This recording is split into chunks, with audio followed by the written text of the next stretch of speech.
They laughed when I walked into my brother's engagement party, not loudly at first, but in that quiet, poisonous way people do when they think you don't belong. I heard my name whispered next to words like embarrassing, wasted potential, and still struggling. I let it happen. I smiled. I listened as they toasted success, status, and careers, never realizing the company paying for their lifestyles answered directly to me. That night wasn't about love or celebration anymore. It became a lesson in arrogance, patience, and the exact moment power changes hands. I almost didn't go to my brother Ethan's engagement party. Not because I didn't love him, I did, but because family events had turned into open season on me. Somewhere along the line, I'd been labeled the quiet one, which in our family translated to unsuccessful, irrelevant, and safe to mock. I worked in business, but I never corrected assumptions. I never bragged. I never explained. That silence became their favorite weapon. The venue was extravagant, almost intimidating. Crystal chandeliers reflected soft, golden light across perfectly arranged tables, linen draped elegantly, the kind of setup that screamed wealth. Ethan's fiancée, Marissa, was the type who never missed an opportunity to display her pedigree. Her family's eyes swept over everyone, evaluating, calculating, smiling like people who had won some invisible game of life. When I walked in, I felt the usual scan of judgment, my shoes, my dress, my posture, my very presence. They weren't impressed. They were dismissive. As I navigated toward my seat, Marissa's cousin leaned toward her friend and whispered, eyes darting toward me. Their laughter was soft, but deliberate, the kind that poisons a room. My aunt gave me a sympathetic smile, the kind you offer to someone who has fallen behind in life, not someone worthy of attention. I realized immediately, tonight, they weren't just judging me.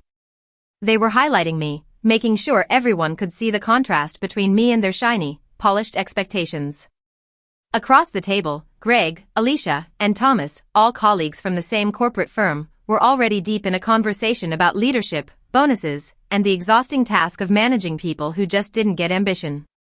Every sentence they spoke was projected toward me, as if my ears existed solely for their entertainment. Greg smirked and asked, "So, Lindsay, what line of work are you in again?" I answered honestly but vaguely. "Business." "That's not really an answer," he said, chuckling. I smiled. "It's enough of one." That irritated him. People like Greg hated ambiguity when it didn't serve them. Alicia chimed in, implying that not everyone was capable of real responsibility. Thomas nodded like a bobblehead, agreeing without original thought. No one came to my defense. Not Ethan. Not my parents. They had already assigned my role for the evening, the contrast, the underperformer, the easy target. So I let them believe it. The waiter poured champagne. I sipped politely, letting my calm mask their assumptions. The evening stretched, punctuated by small, cruel comments and laughter that echoed just slightly too long. Each insult was subtle, almost artistic in its execution, but I recognized it all. This was a performance, and I was the unwitting star. I glanced at Ethan. His excitement for the engagement radiated outward, yet he didn't notice how cruelly the others measured me. I thought about what I had built quietly over the years. The company, the employees, the contracts, the influence, it all existed outside their perception, invisible until I chose to reveal it. Tonight, that revelation would change everything. I took my seat quietly, trying to appear composed, but aware of every sideways glance. The three from Marissa's side, Greg, Alicia, and Thomas, continued their subtle jabs. Greg leaned over and asked if I lived alone or still needed roommates to survive rent. Alicia made a joke about internships dragging on forever. Thomas offered his approval, like a guard reinforcing their judgment. I smiled politely. No one realized my smile wasn't weakness, it was calm patience. I knew the foundation of my power was invisible to them, built quietly over the years. They assumed ignorance where there was control. Marissa stood to announce a toast. Her words were polished, rehearsed. "I want to thank everyone for supporting us, and for being such incredible examples of success," she said, scanning the room. Her eyes flicked to me briefly, enough to make me notice. After the toast, Thomas casually remarked, "Some people are just meant to watch others succeed." The table laughed lightly. I nodded politely. Internally, I felt a quiet resolve. They didn't know yet that I was no spectator. I excused myself to the restroom briefly, looked at my reflection, and reminded myself why I had built my life quietly. The patience, the silence, the underestimated presence, it all had a purpose. Tonight, it would become clear. Dinner began properly. Speeches flowed. Marissa's father bragged about legacy and influence, weaving a narrative of superiority. My own father kept his remarks brief, praising Ethan's drive and Marissa's standards, ignoring me entirely. That sting cut deeper than insults. Wine loosened tongues. Greg leaned toward me again. No offense, Lindsay, but some people are just behind the curve, he said, smirking. Alicia laughed lightly, throwing in another jab about finding your place. Someone suggested I apply to their company for real growth. Laughter followed, polite but cruel. I felt the familiar heat creep up my neck, but I remained calm. Silence can be a weapon when wielded correctly. Then Marissa, oblivious, made the crucial mistake. She stood, glass raised. I want to thank everyone for supporting us, and for showing what ambition looks like. It's inspiring to marry into a family that values achievement. Her gaze flicked to me, almost imperceptibly, and the words landed like a challenge. I returned her smile, controlled. Across the table, Thomas bragged about a new project his company had landed. Huge client, life-changing money, he boasted, confident I wouldn't know. I let him speak. Because I did. Greg's smirk grew wider as he leaned back. Lindsay, it's okay, we're just joking. You know how family events are, he said. Alicia nodded in agreement, pretending their words were harmless. Thomas laughed nervously, glancing between the table and me. I didn't respond. Silence can speak louder than any defense. The subtle cruelty of their jokes replayed in my mind. Each comment, each laugh, each friendly jab had been carefully measured to assert superiority. And yet, they didn't know the truth, they had no idea who they were really addressing. Marissa whispered something to her friend about ambition and status, glancing at me as if to gauge my reaction. I smiled politely and sipped my wine. Inside, I felt a calm certainty. Everything I had built quietly over the years, the contracts, the company, the influence, remained invisible to them. But tonight, that would change. The room carried on around me, oblivious to the storm brewing beneath my calm exterior. Every toast, every anecdote about promotions or client deals, every laugh at my quiet ambition merely reinforced my resolve. I had been underestimated my whole life, and I knew that underestimated people often hold the greatest leverage. The line came unexpectedly.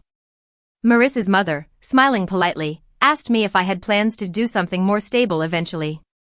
The words were meant as humor, a gentle nudge disguised as curiosity, but the table went silent. This was no longer a joke. It was a direct challenge. I looked at Ethan, who avoided my eyes.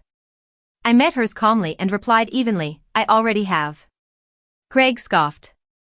Sure, he said, a little too loudly. Marissa laughed lightly. It's okay, Lindsay. Not everyone peaks early, she said, her tone dripping with condescension. That was it.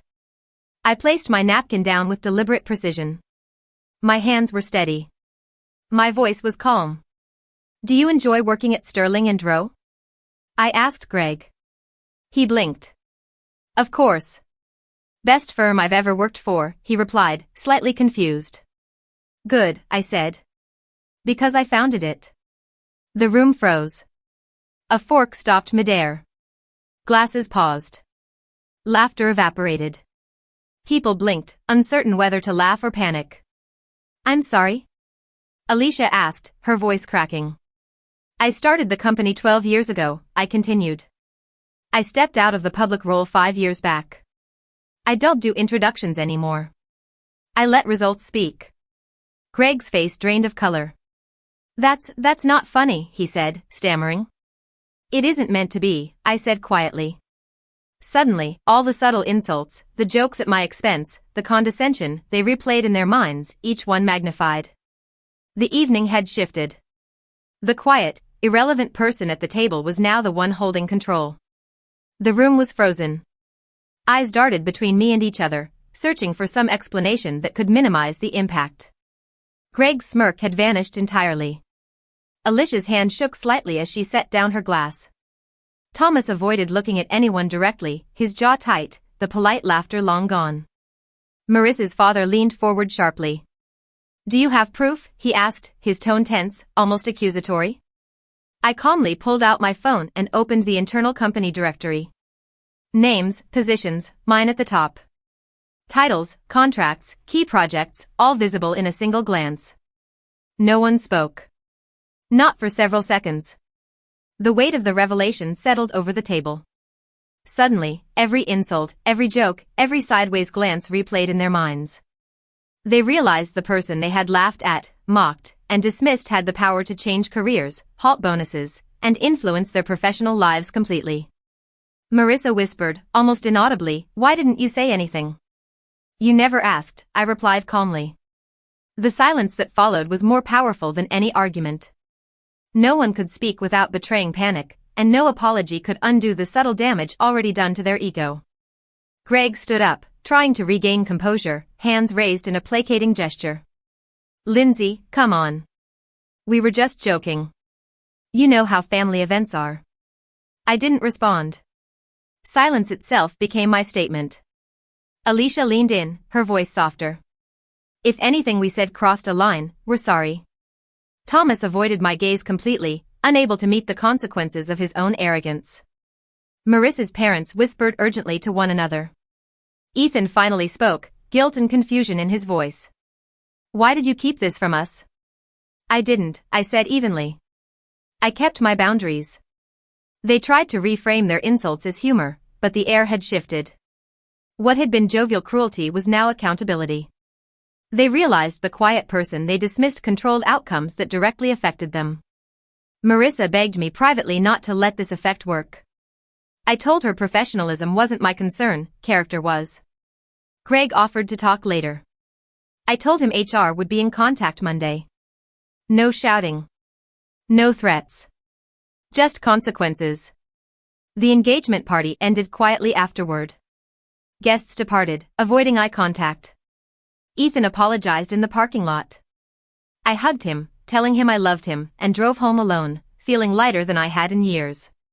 The lesson was clear: underestimate the quiet one at your peril. Monday came swiftly. HR did their job, though it wasn't surprising. Most companies have systems in place for arrogance, entitlement, and mismanagement. Greg lost his leadership position. Alicia was placed on probation. Thomas resigned quietly, knowing that his small misjudgments could no longer be ignored. Their smug laughter from the engagement party replayed in my mind, now juxtaposed against their panic and fear. It was poetic in a quiet, satisfying way. I didn't celebrate their downfall. That's not my style. I observed. The quiet person at the table rarely needs applause. They only need justice and clarity. Marissa stopped speaking to me entirely, a silent acknowledgement of her miscalculation. Ethan struggled with the family tension but eventually understood that I had done nothing wrong. I hadn't humiliated anyone for personal gain, I had simply revealed the truth. My parents said little. Their silence spoke volumes. I felt free in a way I hadn't before. Over the next weeks, I noticed subtle changes in the professional world. Colleagues who had once been dismissive began consulting me on projects. Clients who had underestimated me approached with respect. The quiet victories piled up quietly, unseen by the world but deeply satisfying to me. It was validation, not arrogance. I understood then the power of perception, patience, and timing. Then came the unexpected. A letter from Marissa's father arrived, a thinly veiled attempt at reconciliation, framed as concern for Ethan and the family reputation. He suggested we meet, privately, to clear the air. I read the letter twice. I knew exactly what it was, an appeal from someone who realized he had been wrong, but lacked the courage to admit it publicly. I filed the letter away. I didn't need their approval. Weeks later, I overheard Ethan speaking to Marissa, recounting the night. She had never faced consequences so sharply in her life. I didn't intervene. Silence, once again, spoke louder than any argument. In the quiet of my own apartment, I reflected on the entire engagement. The laughter, the humiliation, the smugness, it had all been carefully orchestrated by those who underestimated me. And yet, they failed to account for one thing: I was a patient observer. I waited for the perfect moment, and when it came, I let reality do the work. The extra 700 words focus on deep personal insights, extended tension, and subtle professional and emotional consequences. I began journaling the event, not out of bitterness, but to analyze human behavior. How people project superiority, how laughter can be a weapon, how families can weaponize judgment. The realization was liberating. Power doesn't require aggression, it requires perception and timing.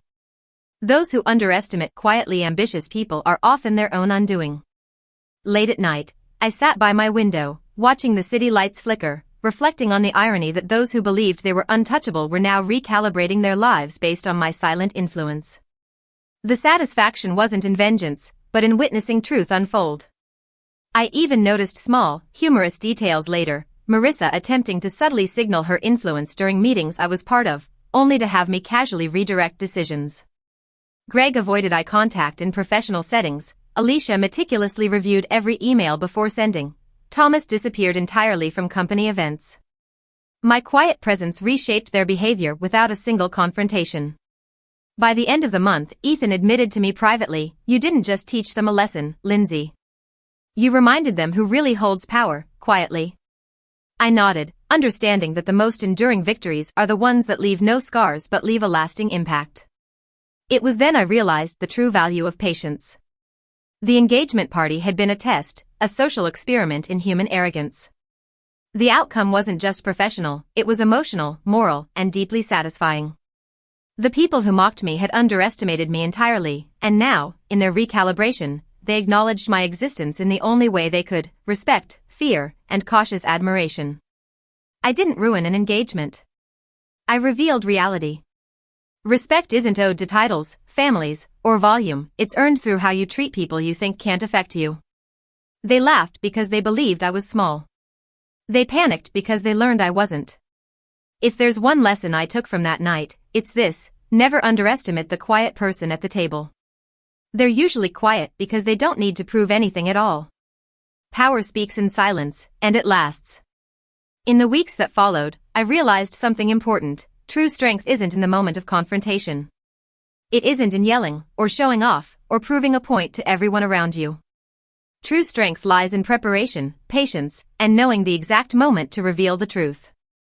The same people who mocked me, laughed at me, or assumed I didn't belong were now recalculating their perception of me, not with words, but through cautious actions. They had learned, silently, that underestimating someone quiet is a mistake that can't be undone. It also taught me something about human nature. People don't always respond to kindness, and they rarely respond to anger. But they cannot ignore power when it appears in ways they didn't expect. The reactions, the stunned silence, the frantic backpedaling, the careful recalibration of behavior, showed me that life doesn't reward arrogance, but it does reward patience, intelligence, and self-respect. That evening became a lesson not just for them, but for me. The quiet, observant person often has the greatest influence over the world they inhabit. I thought about all the subtle jabs, the whispered insults, the laughter that was supposed to diminish me. And now, I could look at each one with clarity. They were not just attacks, they were predictions of how they thought I would respond. And my response wasn't explosive. It wasn't dramatic. It was effective. It was quiet, controlled, and undeniable. That's the kind of victory that lingers far longer than anger or shouting ever could. Power, I realized, is a language. Some people shout it. Others try to buy it. But the quiet ones? We earn it, silently, and we reveal it only when the time is perfect. And when that time comes, the lesson lasts. Their laughter became my leverage. Their condescension became my advantage. And their assumptions? Completely shattered. If there's one thing I want anyone listening or reading this to understand, it's this: never underestimate the quiet, the overlooked, the underestimated. They are quietly observing, calculating, and preparing. And when the moment comes, the quietest voice in the room can echo louder than anyone imagined. I didn't ruin a celebration. I didn't destroy lives. I revealed truth. And in doing so, I reminded everyone there that silence is not weakness, it is the most enduring form of strength there is.